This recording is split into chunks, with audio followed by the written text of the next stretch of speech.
nouvelle victoire pour Verstappen au Grand Prix du Japon, mais si Red Bull a encore dominé ce week-end, l'écart avec la concurrence et notamment avec Ferrari se réduit sérieusement. Analyse et débrief complet du Grand Prix de Suzuka avec nos fanats du paddock. Si le cheval Cabri progresse, c'est plus sous l'impulsion de Carlos Sainz que de Charles Leclerc. Le petit prince de la F1 semble perdre de sa superbe et devenir le pilote numéro 2 de Ferrari. Et que dire d'Alpine, malgré les évolutions greffées sur sa F1 2024, l'écurie française est nulle part et connaît son plus mauvais début de saison avec 0 points au compteur. Alors quel avenir pour Alpine? Débat.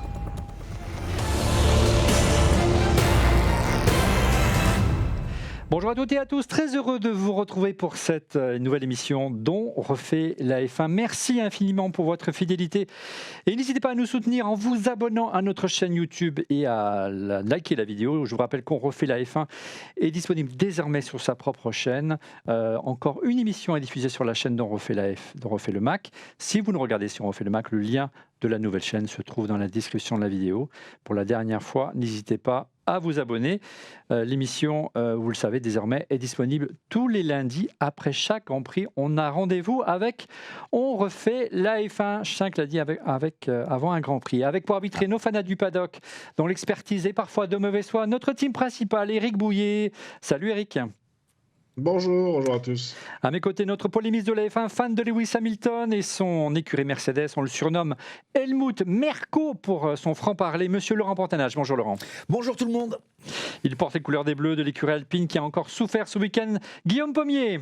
Bonjour à tous, on a souffert mais on est encore là.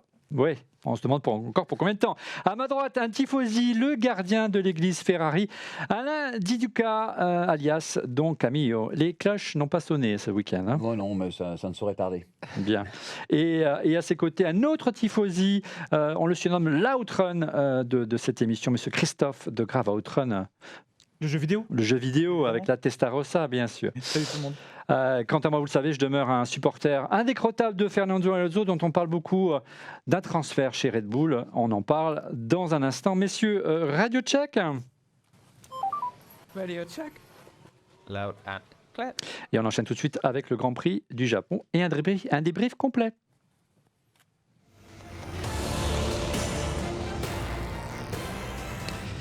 Et une nouvelle domination de Verstappen, le triple champion du monde a livré une copie parfaite, Laurent, une nouvelle fois. Hein. Ouais, parfaite. Parfaite. Pole position, victoire et meilleur tour en course. La seule chose qui lui manque, c'est au gré d'un changement, il ne s'est pas retrouvé premier, mais tu vois, il aurait pu être premier tout le long et ça aurait été le super parfait. Il n'y a rien à dire. Rien à dire. Il a même fini en disant « Oh, les pneus, j'étais tellement à l'aise que c'est sympa de pouvoir se dire qu'on n'a pas de problème de pneus, qu'on peut checker, se rendre compte qu'ils sont bons et qu'on peut encore continuer. » Le truc survolé. Quoi. Ouais. La piste de Suzuka, on sait qu'elle met en valeur la RB20. Il semblerait quand même que l'écart soit moins important dans Camillo que l'an passé quand même par rapport notamment au Ferrari. 3 dixièmes d'écart en qualif sur la McLaren de Norris. 3e contre 7 en septembre dernier, hein, puisque les dates du Grand Prix de Japon ont changé. Il y a du progrès par rapport à McLaren. Une demi-seconde encore d'écart avec les Ferrari en qualif, mais l'année dernière, elles étaient nulle part, les Ferrari. Donc on voit quand même que ça va mieux dans le Camille. Oui, ça va nettement mieux. Je voudrais rajouter sur la domination de Verstappen, il en a encore. Hein. Ouais. Sous le pied, parce que quand on voit un moment Checo qui commence à revenir sur lui, qui arrive à 8 secondes, bon ben c'est rien, on réaccélère après, on lui rappelle après. Juste une petite piqûre de rappel. Donc, je suis d'accord. Mais clairement, Ferrari s'installe à la seconde place en tant que constructeur, ça paraît évident, avec d'énormes progrès et une écurie qui a 2 pilotes numéro 1, il faut être clair. Ouais, l'écart se resserre, Christophe. 15 centièmes d'écart cette année sur le meilleur tour. La concurrence n'est pas loin en performance pure. Oui, la concurrence n'est pas loin. En plus de ça, on peut voir que finalement, par rapport à ce qu'on voit, effectivement, il y a Max qui gagne, il y a Red Bull qui gagne, Perez, etc. Mais malgré tout, ils n'ont pas progressé fondamentalement par rapport à l'année passée non plus, en fait. Tandis que tous les autres ont progressé. Enfin, là, on parlait de Ferrari. Ferrari a réduit de moitié son écart par rapport à Red Bull de l'année passée. Ça, c'est un vrai pas en avant. Tandis que Red Bull, c'est pas le cas. Donc, quand on dit il progresse, mais moins que la concurrence. Quand on dit Red Bull en a encore sous sous le pied, je suis pas vraiment sûr de ça. En fait, la dégradation est quand même pas mauvaise non plus du côté de chez Ferrari. Alors, on va se tourner vers notre team principal. Est-ce que tu penses que Red Bull, et c'est la raison pour laquelle ils ont changé de concept cette année, a encore une marge de progression importante, Eric? Alors, ce qui est très rare, je ne vais pas être d'accord avec Christophe, dans le sens où changer de concept aéro sur ta voiture et garder la même performance, c'est un exploit. C'est vrai. Parce qu'ils ont admis publiquement cet hiver qu'ils étaient en bout de course de développement, donc ils savaient qu'ils n'allaient pas aller plus loin, il fallait faire quelque chose parce qu'il reste 24 et 25 avant l'arrivée du nouveau règlement en 2026. Et donc oui, ils sont sous pied. Alors sous pied, Max en a sûrement, mais l'écurie aussi, on aura sûrement aussi beaucoup plus que les autres qui, eux, vont s'essouffler cette année et voire l'année prochaine, parce que personne ne va révolutionner sa voiture l'année prochaine, c'est impossible. Et donc Red Bull a fait ça en fait stratégiquement pour garder une avance de développement en 2024 et 2025. Alors, ce qui est moins compréhensible, Eric, c'est les performances de Pérez, qui était très gêné par la voiture l'année dernière et qui sont plus à l'aise cette année. Brillant second, loin encore, à 8 secondes, 10 secondes d'écart à Non, l'arrivée. 12, mais 12 exactement. Oui. 12 à la fin, mais c'est Sergio aujourd'hui, il a un petit peu, je dirais, cherché à faire les choses différemment chez Red Bull. Je pense que depuis à peu près 18 mois, en tout cas 12 définitivement, puisque l'année dernière, il s'était pris à rêver qu'il pourrait aller chercher Max un peu ou le titiller. Et aujourd'hui, voilà, il a compris que s'il voulait finir deuxième, c'était le mieux qu'il pourrait faire aujourd'hui. Être là quand il y a un problème chez Max, tout simplement.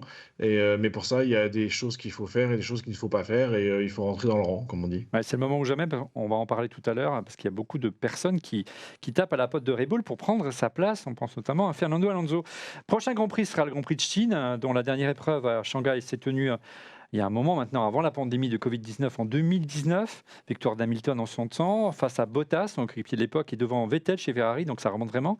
Est-ce que tu penses que le prochain tracé sera moins favorable cette fois-ci à Red Bull, Eric? Ça va nous aider pour la dernière séquence de cette émission, à savoir les pronos. Alors, c'est une bonne question. C'est un circuit où il n'y a eu aucune activité depuis maintenant 3 ans, ou 4 ans même. Donc un circuit qui va être un tarmac en tout cas, qui va être extrêmement vert, donc ça risque d'être extrêmement rigolo le vendredi matin, enfin pour nous spectateurs, plutôt que pour les pilotes, parce qu'ils vont un peu rouler sur de la glace. Et il va y avoir donc ce qu'on appelle une track evolution qui va être énorme. Je ne pense pas que Red Bull se prendra les pieds dans le tapis, donc ce sera quand même toujours là. Après, c'est un circuit atypique avec des virages rapides, des virages très lents et longues lignes droites. Donc voilà, il y aura quand même, je pense, la possibilité pour Ferrari, en tout cas, qui a montré à Suzuka sur un circuit très technique aussi, qu'ils avaient repris un peu des couleurs. Donc ça n'empêche pas que là, on pourra avoir une surprise, effectivement, en termes de qualif, surtout si la piste n'a pas évolué aussi vite qu'elle le devrait. Parce qu'il va falloir nettoyer un peu là. Un petit espoir aussi, Laurent, pour Mercedes, on va en parler dans nos top et flop dans un instant. On sait qu'elle n'aime pas, la Mercedes, les virages rapides, les courbes, les longues courbes rapides. Là, s'il n'y a pas de courbes rapides, c'est plutôt des virages lents et des lignes droites. Ouais. Là, il y a peut-être un coup à jouer pour Mercedes. Ouais, c'est minimiser la chienlit, on va dire. Ouais, c'est moi. Oui, on en va parler dans un instant. Il y en a plein de Jean-Ly dans cet épisode. Allez, on enchaîne tout de suite avec un débrief complet du Grand Prix du Japon avec vos tops et vos flops.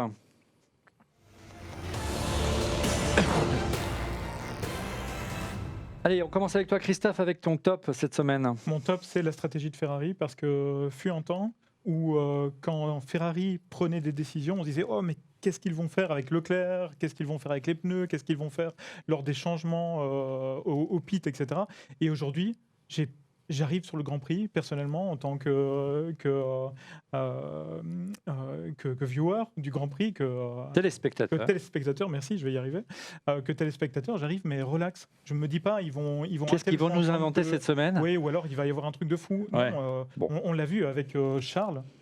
La stratégie, c'était un truc de malade. Et au moment où je me suis dit, mais en fait, ils mettent en place une stratégie où même potentiellement, ils attendent un accident. Enfin, moi, je trouvais ça juste génial, en fait. Alors, rappelons la stratégie, on va en parler dans un instant avec Camille. Effectivement, c'est qu'ils ont choisi les pneus durs et un seul arrêt. Le flop cette semaine pour toi, Eric, Christophe, pardon. On va y arriver. Bah, écoute, Ricciardo, qui était attendu un petit Daniel. peu comme, ouais, effectivement, qui était un peu attendu comme le Messi. Ici, il a à nouveau touché. Il semblerait qu'en fait, ce soit lui qui soit à la base de ce qui s'est passé sur le circuit et de la sortie des deux voitures. Maintenant, effectivement, c'est un fait de course. C'est pas vraiment une grosse erreur de pilotage non plus, semblerait-il. Mais malgré tout, il n'arrive pas à trouver sa place. Il n'arrive pas à trouver un rythme. Il sort beaucoup. Il y a beaucoup d'incidents sur piste. Et on sait que Red Bull et AlphaTauri, Visa Card RB ne laissent peu de temps à s'installer. Tu me disais quelque chose de très intéressant en préparant cette émission, donc Amir. Ouais, mais moi, je l'avais mis dans les flops la semaine dernière, enfin au Grand Prix dernier. Je crois que c'est clair, mais j'ai un autre flop cette fois-ci. Moi, j'ai été Pour Ricardo, surpris de voir Ricardo dans son interview sur Canal. C'est la première fois que je le vois avoir un body language où on ne voit pas La banane. sa banane extraordinaire, même quand ça va pas. Là, il avait même un peu de trémolo dans la voix. Je crois qu'il sait qu'il est viré. Je ne suis pas sûr, mais j'ai l'impression. Eric, Ricardo, la messe est dite. Je pense que la veste est dite, effectivement. Le producteur, d'ailleurs, a largement montré Liam Lawson qui était dans le garage. Il y a un nouveau management dans l'écurie.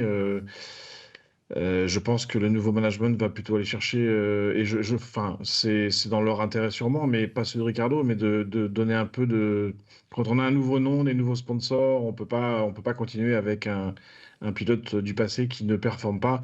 Et malheureusement pour Ricardo, il s'est fait sortir en Q1 par Yuki dans le dernier tour, donc forcément ça fait mal, quoi.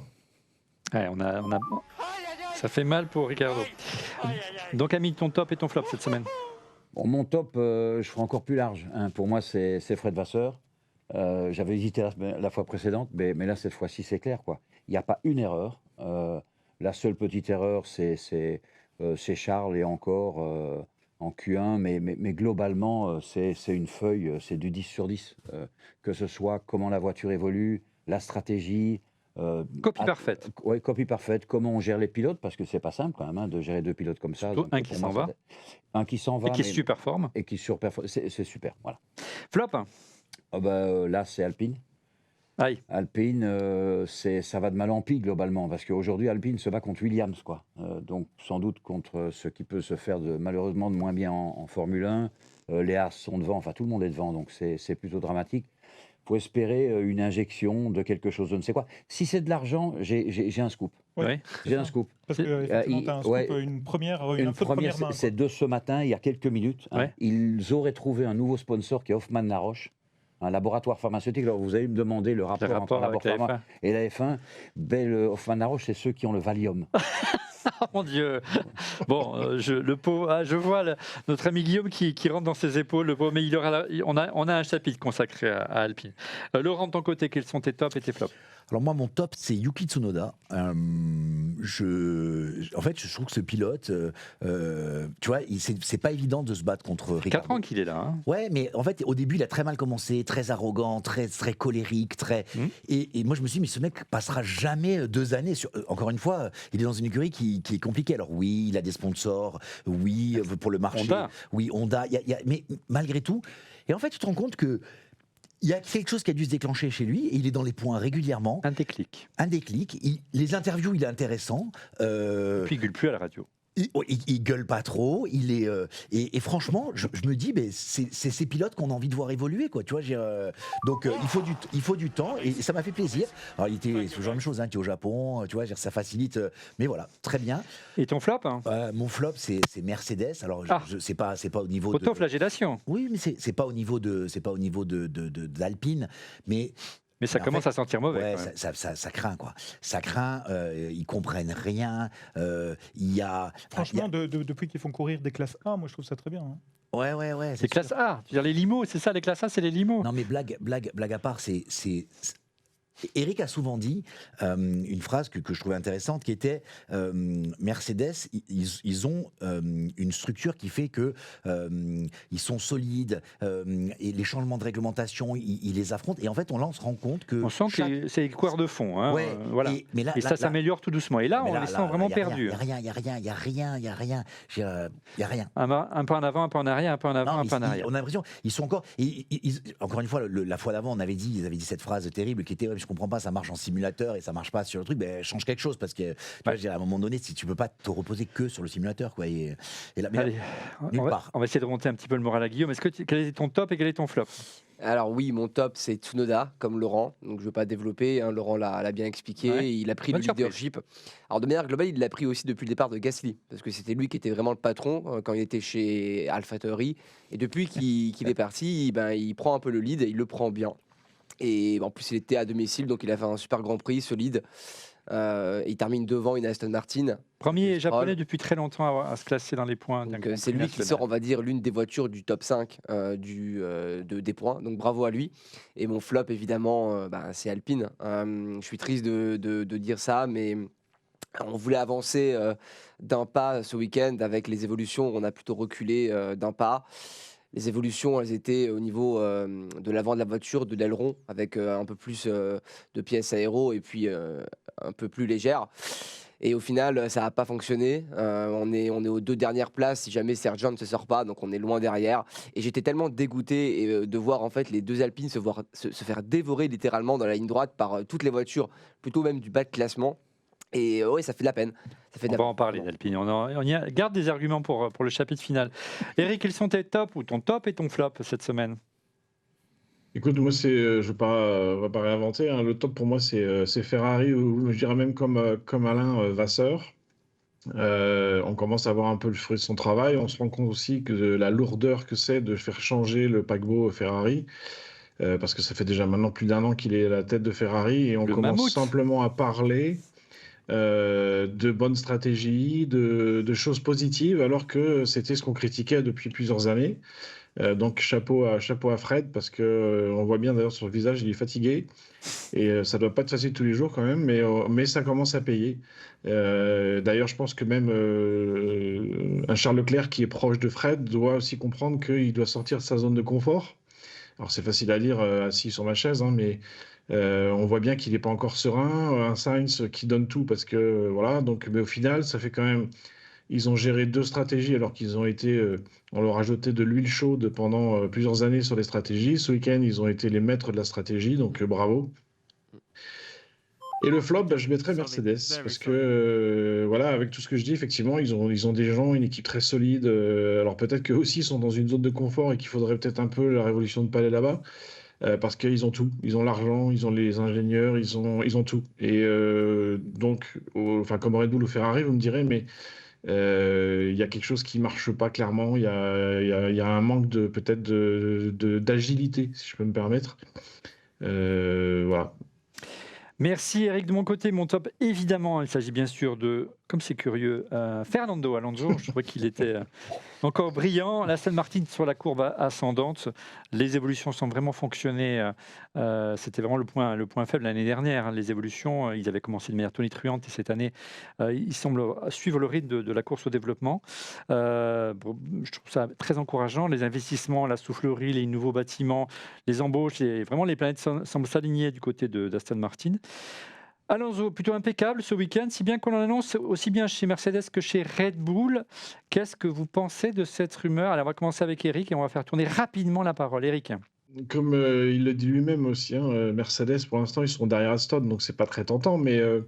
on parle plus de Red Bull ces derniers temps. Je pense que... Ouais, alors je pense qu'il y a, comme d'habitude, de à boire et à manger. Il est en train de renégocier aussi chez Aston. Alors Aston, tu as parlé de son usine, sa soufflerie, tout. Il n'y a que l'usine aujourd'hui qui est ouverte. La soufflerie, ça commencera l'année prochaine, je crois, les simulateurs aussi. Donc en fait, les outils pour améliorer seront... Enfin, tout sera opérationnel que l'année prochaine. Je pense qu'il a envie de rester. Il a envie de rester. Après, il sait que voilà, il lui reste pas 10 ans non plus. Je suis désolé pour toi, mais Oh. on doit lui offrir il a dit qu'il voulait courir jusqu'à 50 ans. Oui, des contrats d'1 an, des contrats d'1 an plus 1, des contrats, je pense il n'aura jamais de contrat de 2 ans, ça c'est sûr. Donc il essaie simplement de faire un peu mousser le marché pour en profiter, pour essayer d'avoir la meilleure opportunité pour lui. En tout cas, on a vu la déclaration de Verstappen, je ne l'ai pas trouvée très élégante à son encontre au terme du Grand Prix du Japon. Merci. Il lui fermait carrément la porte au nez, je cite, Red Bull a toujours eu pour tradition de former elle-même de jeunes pilotes. Elle s'est déjà écartée de cette tendance avec la signature de Sergio Pérez, car il n'y avait personne dans le pool à l'époque. Mais c'est irait plus loin encore avec un pilote de 42 ans. Il met des beignes à tout le monde. Hein. Laurent, ta réaction? Non, j'ai. Bon, franchement, il n'est pas très Après, sympa. faut après, pas c'est dire. pas, après, Non, c'est mais pas Moi, j'ai- faux, c'est quand pas même un faux. gros. Non, Comment dire? Ce qui est bizarre, c'est que Verstappen, il a, dans ses qualités, c'est pas un.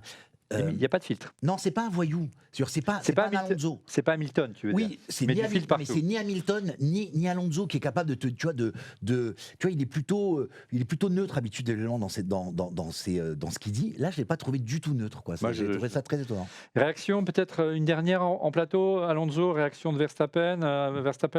L'arrivée Je d'Alonso vais dire un chez truc. Red Bull. ouais. Ouais, bon, alors Alonso Camille. est sans doute très bon, il n'y a pas de doute là-dessus. C'est un Mais des c'est clair meilleurs. que c'est plus facile quand un aussi mauvais coéquipier que Stroll. Alors là, évidemment, l'écart est énorme. On se dit, et le niveau de la Stone, c'est pas Stroll. Hein, c'est Alors, Alonso. habile transition, donc, Camille. voilà. Mon flop, c'est Stroll. Comment expliquer que voilà, il n'est même pas qualifié en Q2? C'est une catastrophe, Stroll, cette année. Une fois de plus, il est beaucoup sorti l'année dernière. Regardez le crash de Singapour, on est toujours en mémoire. Est-ce qu'à un moment donné, vous pensez que le papa Stroll a débranché la prise ou pas? Non. Christophe? En tous les cas, c'est sûr et certain que quand. Je ne sais pas si vous avez vu le discours du papa Stroll dans la série Netflix. Ah, c'est terrible. C'était quand même dingue. Il mettait vraiment en avant son fils en disant bah, J'ai envie de dire, il fait tout pour lui. Suite à son Voilà. accident, il C'est s'est ça. cassé les poignets. Donc il le met c'est- vraiment fort en avant. Donc, est-ce Oui. que demain, il est prêt à lâcher en fait son fils, Moi, j'y crois pas une seconde. qui aujourd'hui fait perdre énormément de points à Aston Martin Et d'argent. et d'argent? Bon, l'argent, c'est encore une chose, mais sportivement, c'est quand même, ça fait des dégâts, quoi. C'est-à-dire que même si Alonso surperforme aujourd'hui, sans doute ce qu'il fait avec Merci. avec la monoplace. À côté de ça, de toute façon, ils ne pourront pas être un jour champions ou bien classés dans le côté constructeur parce qu'il n'y a pas un second pilote. En fait. Alors, je ne sais pas si on peut parler de difficultés, mais Leclerc semble moins à l'aise cette année que son équipier. Est-il devenu le pilote numéro 2 de Ferrari?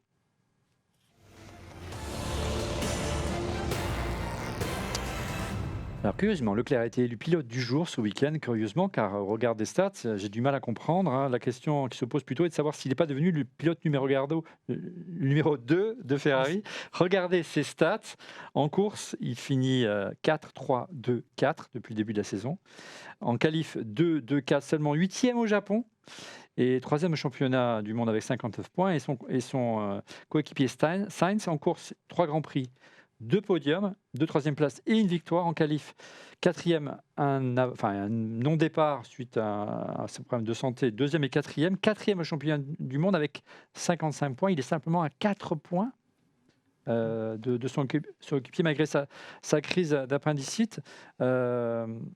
Il semble que Leclerc n'arrive pas à mettre tout en ordre. Qui veut réagir à ça? Ouais, moi, je dois absolument réagir par rapport à ça parce Bah que fin de saison passée, le gars qui faisait les super-héros a dépassé 3 fois une Red Bull en fait, alors que personne ne l'avait fait. C'était notre ami Charles. Le passé, Ça, c'est le passé. Monsieur. Effectivement.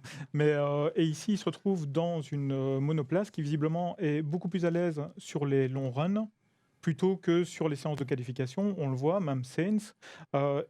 N'oublions pas qu'en fait, tout le super pouvoir de Charles Leclerc, c'est de se qualifier comme personne ne se qualifie. C'est-à-dire, en fait, même Max n'existe pas devant lui en fait, quand il se qualifie. Pas cette fois-ci, 8e. hein. Pas cette fois-ci, effectivement. Et donc, en fait, derrière, la course commence. Tu commences loin sur la grille, il ne trouve pas en fait, la bonne fenêtre au niveau des pneus, visiblement. Il ne fait pas bien son outlap, en tout cas, c'est dire à lui. Et aujourd'hui, malgré tout, il arrive à être très solide et de venir de la 8e place, d'arriver sur la 4e.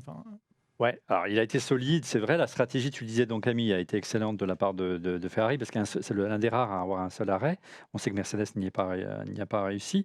Mais on sent qu'il a toujours du mal à aligner les planètes. Encore une erreur de freinage importante qui le fait sortir presque dans le bac à sable, bac à gravier. Enfin, Et son run, hein, il donc, aurait pu peut-être finir même sur le podium. Qu'est-ce que tu en penses?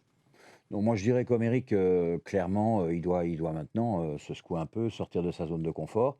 Il est un peu surpris par, moi je le dis déjà depuis quelque temps, c'est Carlos n'a pas arrêté de progresser. Bien sûr. Il était une demi-seconde il y a 2 ans et ainsi de suite, et il progresse tout le Il n'y a temps. pas le même contexte psychologique. des deux pilotes. Ouais, je veux bien, mais alors on pourrait dire aussi Ouais, bien que sûr. Charles, de son côté, il sait qu'il continue, etc. Et l'autre serait perturbé. Donc, bof, non. Il y en a un qui progresse vraiment, c'est Carlos. Hein, Comment vous il est expliquez solide. justement le regain de forme de Sainz? Il a plus la pression parce qu'il sait que quoi qu'il arrive, il sera plus chez Ferrari, Bah, et qu'il a plus le choix, il a le couteau entre les dents parce qu'il veut trouver une écurie l'année prochaine. Ouais, moi j'ai dit il y a 3 raisons à ça. La première raison, c'est qu'il a plus de pression. De toute façon, il sait que donc voilà. C'est la dernière fois qu'il roule en Ferrari a priori de sa vie, tu vois, Ouais. cette saison. Donc il a tout intérêt à manger le plus possible et à s'éclater. La deuxième raison, je pense qu'il y a un peu de revanche quand même. Ça reste un latin avec tu vois avec beaucoup d'orgueil, un peu d'ego, beaucoup d'ego. Et tu sens que tu vois, c'est peut-être aussi dire il veut montrer que les autres ont fait une erreur de l'avoir sorti. Donc ça le motive, hein, c'est quelque chose qui le motive. C'est 2 choses différentes. Hein. Ça t'enlève la pression parce que tu es viré. Le deuxième, c'est que tu as envie de te venger. Le troisième, c'est qu'il cherche un baquet. Donc il a tout intérêt à surperformer quoi qu'il en soit parce qu'il cherche un baquet. Donc c'est trois effets positifs sur un pilote qui font que derrière, le mec, il est au top niveau, quoi. Et je suis d'accord, le 4e pourrait être la constante progression de ce pilote qui a fait des fois des choix un peu, tu vois, tu dis toujours il s'est fait virer de toutes les écuries où il était, mais quoi qu'il en soit, chaque changement l'a rendu meilleur. Donc c'est un pilote moi je trouve que c'est un pilote qui est intéressant en Formule 1. C'est un pilote qui va avoir beaucoup d'expérience, il aura fait beaucoup d'écuries. Non, je trouve que c'est un pilote qui mérite qu'on s'y intéresse, quoi. Eric, tu nous disais la semaine dernière, ou il y a 15 jours, que c'était un besogneux et qu'il progressait d'écurie en écurie. Là, c'est vraiment une vraie révélation cette année, encore une fois.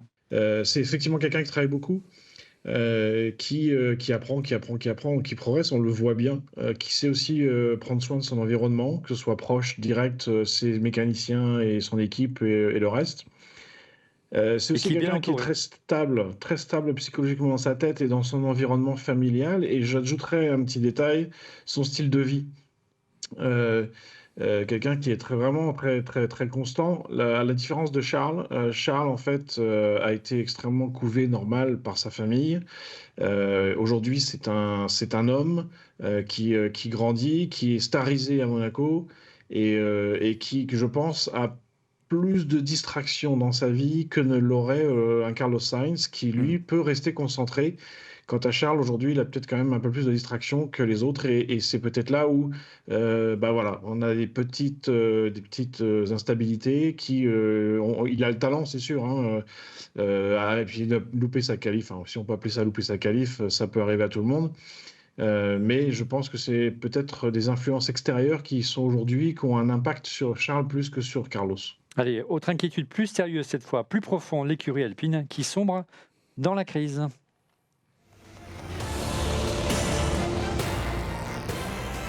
Quel avenir pour Alpine? La pression monte au sein de l'écurie française malgré l'arrivée des premières modifications de l'A524. Les résultats sont toujours mauvais et l'ambiance semble glaciale dans l'écurie française. Guillaume, on t'a peu entendu. C'est le moment d'essayer de trouver des éléments de satisfaction ou des éléments d'espoir peut-être. Il y en a assez peu, mais bon, on va peut-être revenir sur les constats. Il y avait effectivement des évolutions qui étaient prévues pour le Japon. Ces évolutions concernaient surtout l'aileron avant, avec dans l'espoir d'améliorer un peu l'aéro de la voiture. Et le poids aussi, non Et le le poids, poids. et le poids, et de réduire effectivement le poids de la voiture. Donc il y avait 2 éléments de nouveauté qui étaient attendus par l'écurie, et bah, les intentions sont bonnes, mais l'exécution a été mauvaise. En qualif, bon, c'est très neutre, enfin, c'est pas mieux que ce qu'on a fait avant. Ils ont fait en Q2. Ocon est Ocon arrivé en était en Q2 quand même. Q2. Bon, voilà, il y a rien de super, et Ocon était déjà en Q2 en Australie, il me C'est semble. plus une surprise. Et puis en course, ça a été la Bérésina, quoi. Bah, évidemment, le rythme de course n'est pas bon. Comme je l'ai dit, c'était juste frappant en fait de voir tour après tour les 2 Alpines se faire dévorer par les voitures, par les Williams, par les Haas, par les Sauber Tech, etc. Et on ajoute à ça la touchette au restart entre Gasly et Ocon, qui fait apparemment perdre 30 points d'aéro à Gasly. Et donc, il parle d'une seconde au tour, donc à partir de là, la course est difficile, quoi. Alors, on a bien compris bon, il y a encore des difficultés, en tout cas, les mises à jour attendues ne fonctionnent pas pour le moment ou donnent pas assez de progression, surtout que de l'autre côté, dans les autres écuries, ça progresse également. On sent quand même qu'il y a une tension qui s'installe. On sait qu'elle était là historiquement entre Esteban Ocon et Pierre Gasly. On a vu Esteban Ocon, 15e, qui s'est plaint d'avoir été percuté par son coéquipier. Hein. Et puis, il s'est énervé plus tard, puisque son ingénieur, souvenez-vous, durant la course, dans la retransmission sur Canal, on lui disait, voilà, c'est maintenant que tu dois push. Et Ouais, qu'est-ce que tu crois, je suis déjà en train d'attaquer. De quoi tu parles? Donc, on sent une certaine fébrilité. Eric, Alpine signe son plus mauvais début de saison, son pire début de saison depuis le rachat de Lotus par Renault en 2015, Lotus que tu connais bien. La voiture, elle semble nulle part. Moi, ça m'a fait mal de voir les pilotes qui corrigeaient dans tous les sens. Enfin, on voyait aux pilotes, au volant, ils n'arrivaient pas, quoi. Non, de toute façon, s'ils sont aussi loin, c'est que la voiture est vraiment très difficile à conduire. Très difficile à conduire même en pneus neufs, et surtout sur une dégradation. Après, avec des pneus où il n'y a pas de grip, clairement, ils le disent, il n'y a pas d'aéro. Donc, effectivement, c'est se battre sans permanence avec la voiture. Et du coup, ça devient la priorité, c'est même plus la course. Donc, il y a la même survie, plus, oui, c'est ça, c'est la survie, mais les opportunités sont tellement rares de faire quelque chose que voilà, même une 13e place lors de la dernière course, c'est devenu un événement, alors que bon, 13e, c'est quand même, ça reste anonyme. Et donc, c'est pas au niveau d'Enstone en tout cas, plutôt que Lotus, c'est fait un lapsus. Mais voilà, c'est Enstone Alpine en tout cas ne doit pas être là. C'est pas leur niveau. Mais aujourd'hui, effectivement, il y a une grave crise.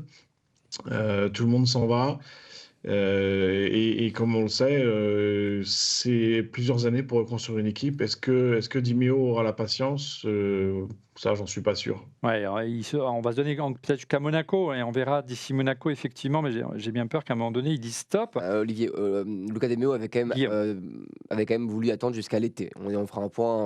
Voilà, il avait donné cet horizon-là. Donc Monaco, ce serait sûrement un peu tôt.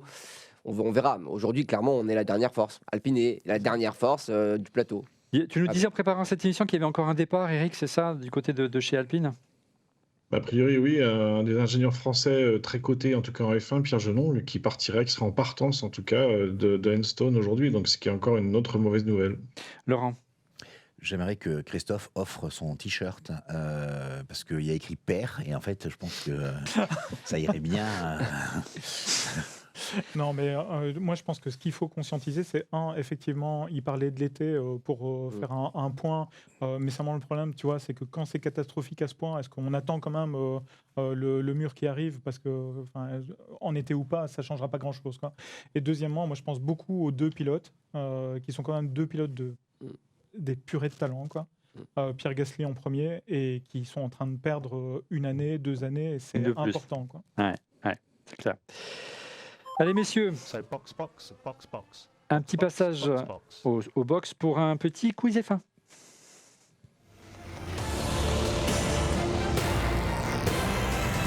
Le quiz F1, vous le savez, c'est votre rubrique préférée. 4 questions, une réponse dès le premier vous rapporte 4 points, 3 points pour la seconde question, 2 points pour la troisième, et ainsi de suite. Si vous vous trompez, vous êtes éliminé. Soyez attentifs aux questions. Première question, ça concerne un pilote, et je précise que c'est un pilote essayeur de F1.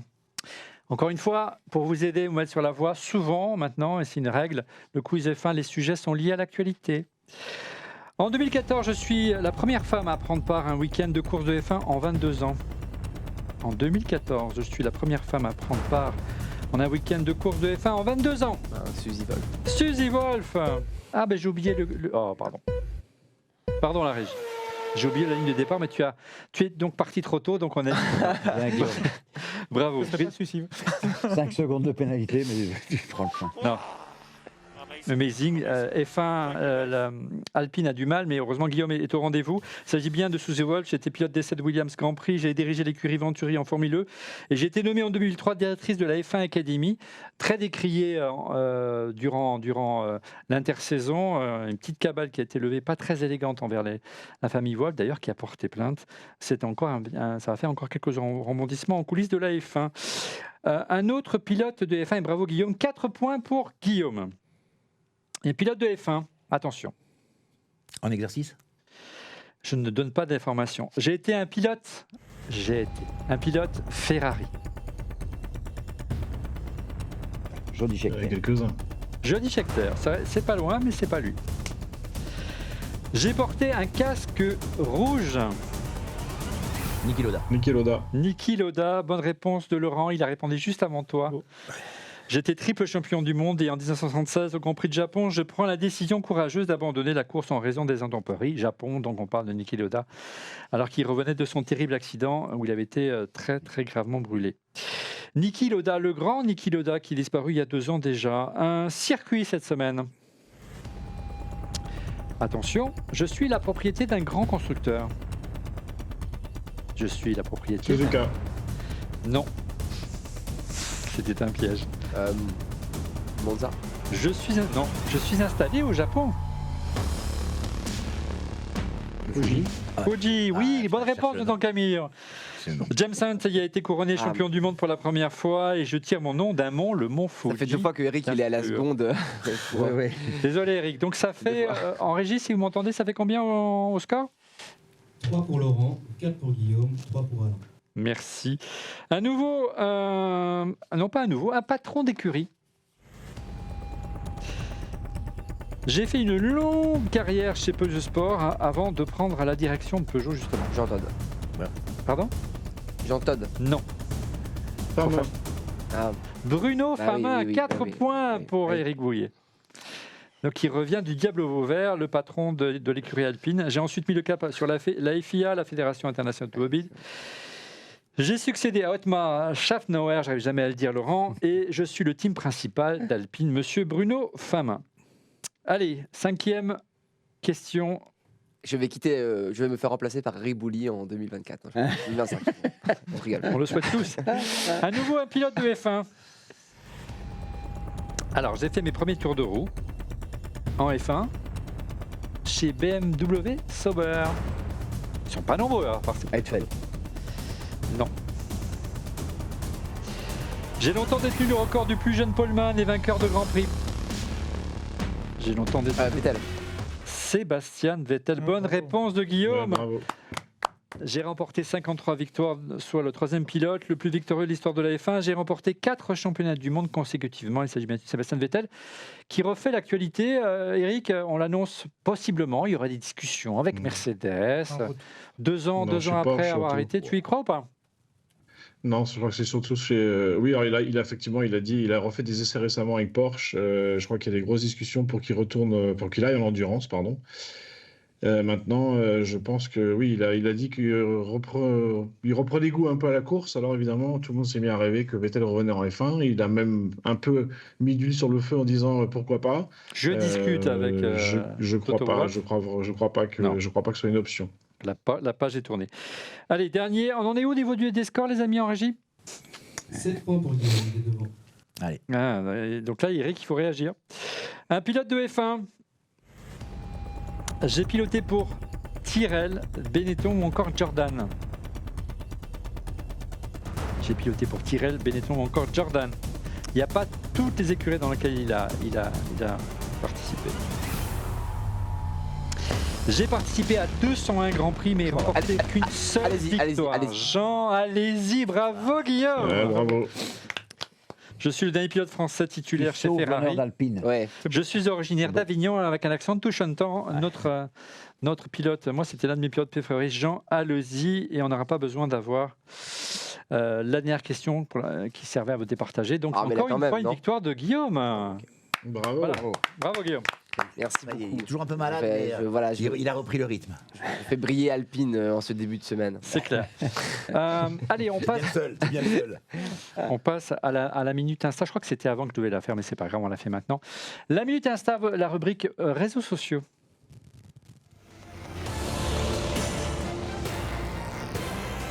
Juste que je retrouve mes fiches concernant la Minute Insta. Elle doit être quelque part par là. Oui, elle est là. Alors, la Minute Insta, cette semaine, qu'est-ce qu'on vous a sélectionné? Un moment fun de aller sur les réseaux. Et on commence par une flopée de poissons d'avril qui ont envahi la toile la semaine dernière. Et notamment l'un qu'on a beaucoup aimé, concocté par notre ami Christophe ici en plateau et sur le compte Insta d'On refait la F1. Abonnez-vous et regarde, surprise, regardez. Eh oui, c'est bien. Elon Musk, Tesla en F1. Personne n'y a cru, hein, après tout. Moi, j'y ai cru. Hein. Oui, tu l'avais faite. Alors regardez, autre moment volé sur les réseaux, un petit crash de notre ami Lewis Hamilton juste avant le départ hier, regardez. Ah oui, Ouais, il est pas en trottinette. en trottinette, il n'est pas très méchant ce crash-là. On les adore les crashs comme ça. Tu en parlais tout à l'heure de Sébastien Vettel, ça a beaucoup buzzé autour de l'arrivée de Vettel chez Porsche. Regardez ces quelques images volées de Sébastien à nouveau dans un baquet pour faire de l'endurance cette fois-ci. Il a plus sa toison, ses cheveux qui virevoltaient. Hein. Il est plus sage maintenant qu'il signe chez Porsche. Quoique chez Aston Martin, c'était aussi d'un haut niveau. Et deux dernières sélections sur les réseaux. Regardez. On peut les afficher? Voilà. Alors ça, c'est pas très gentil, monsieur Camille. C'est vous qui m'avez soufflé ça. Alors, est-ce que Alpine va participer au salon de l'agriculture? Apparemment, ils ont la réponse. Hein, ouais, c'est dur. Et dernier moment volé sur les réseaux, les amis en régie, regardez, que j'ai découvert avec vous. Ah, j'adore. Alors, donc Camille, c'est bon, là, il est vraiment intégré, il part avec les mains. Mike, ça. Il parle avec les mains, il fait tout là. Il est parfait. Il va parfait. être citoyen d'honneur italien, évidemment. Ouais, attends, il n'est pas encore champion du monde. On va se calmer. Non, mais- Il a gagné 2 grands prix. Hein, on va se calmer, hein, il n'est pas encore là.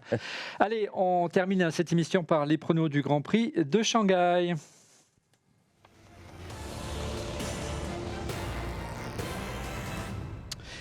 Et en préambule, on revient sur les pronos de la semaine dernière. Allez, on check. Verstappen, Sainz, Perez. Verstappen, Perez, Sainz. Allez. Je crois que je vais faire comme Laurent. Je vais faire Verstappen, Perez, Sainz. Et moi, j'attends la dynamique positive de Ferrari. Donc, Charles, Carlos, Ah oui. Max. Boum. Verstappen, Charles, Carlos. Qui est de mon côté, Verstappen, bien sûr, Terdonda. Leclerc en second et Norris en troisième. J'ai tout feu. Par contre, bravo à Laurent et bravo à notre team principal, messieurs, pour votre prono dans l'ordre, s'il vous plaît. Allez, Christophe, on commence avec toi et ton prono pour le Grand Prix de Chine. Leclerc, Verstappen, Sainz. Leclerc, Oui. Verstappen, Sainz. Donc, Camille. Max, Charles, Carlos. Max Verstappen, Charles, Carlos. Guillaume. Verstappen, Perez, Sainz. Verstappen, Perez, Sainz. Laurent. Verstappen, Norris, Russell. Russell. Ouais. Bon. Eric. Verstappen, Leclerc, Sainz. Et on partage le même classement pour moi également. Verstappen, Leclerc qui doit réagir et Sainz troisième. On espère que le Grand Prix de Chine sera un peu plus taillé. On en parlait tout à l'heure avec Eric. Au Ferrari et notamment peut-être aussi au Mercedes. Rendez-vous dans 15 jours. C'est la fin dont on fait la F1. Merci de l'avoir suivi. Les amis, on se retrouve dans 2 semaines, le 22 avril. Soyez au rendez-vous pour un débrief complet du Grand Prix de Chine. On refait la F1. C'est tous les lundis soirs après un Grand Prix. Soyez au rendez-vous et pour être prévenu en temps réel. Rien que plus simple que de vous abonner à notre chaîne YouTube et vous serez prévenu par une petite notification. Et puis, ça fait toujours plaisir. Cliquez sur le petit pouce, ça fait monter l'algo de notre chaîne. Et n'oubliez pas, On refait la F1, c'est uniquement maintenant sur la chaîne d'On refait la F1. Allez, à dans 15 jours. Rendez-vous le 22 avril. Salut!